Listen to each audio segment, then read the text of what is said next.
Kenapa orang yang seumur ada yang terlihat lebih muda dan ada yang terlihat lebih tua?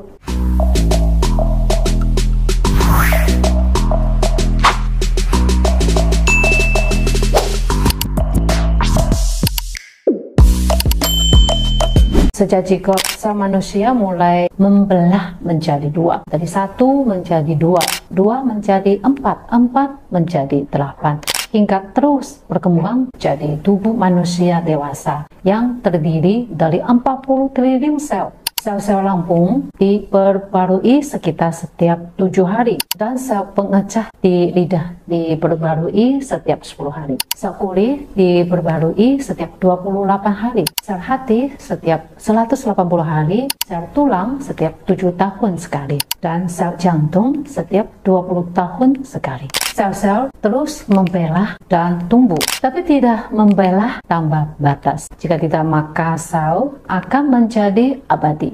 Yang membatasi jumlah pembelahan sel itu disebut telomer. Tumbuhnya di kedua ujung kromosom sel seperti kedua ujung tali sepatu. Setiap kali sel membelah, telomer menjadi rusak dan jadi lebih pendek. Seiring bertambahnya jumlah pembelahan, panjang telomer terus mempendek hingga sel tidak dapat lagi membelah dan manusia akan meninggal dunia. Jumlah kematian sel mencapai 20%, maka orang itu akan meninggal dunia. Pada tahun 2005, orang tertua di dunia yang berusia 115 tahun bernama Sipper meninggal dunia. Sel darah putihnya dianalisis oleh peneliti dan menemukan bahwa telomer sel darah putihnya sangat pendek, jauh lebih pendek dibanding sel lain di tubuhnya. Hal ini menunjukkan bahwa sel hematopoietik di tubuhnya tidak lagi memiliki kemampuan untuk membelah lagi, sehingga ia meninggal dunia. Saat sel-sel ini berhenti membelah,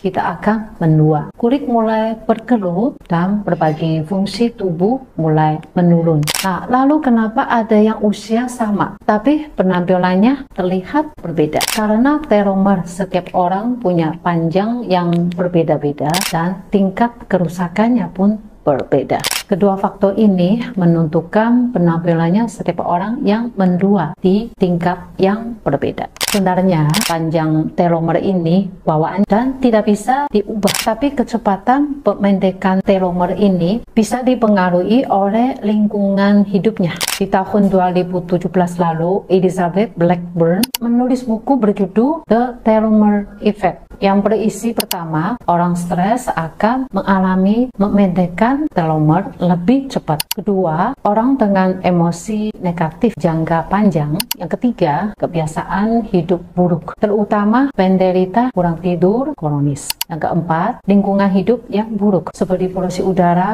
merokok dalam jangka panjang. Selain empat hal itu, ada juga penuaan karena paparan sinar matahari dan karena gula. Makanan manis, gorengan, dan makanan yang dipanggang dapat menghasilkan banyak produk akhir irigasi. Jadi kalau kamu ingin awet muda dibanding teman-teman seusia kamu harus jaga sikap positif, optimis, memiliki kebiasaan hidup yang baik, dan tetap aktif berolahraga.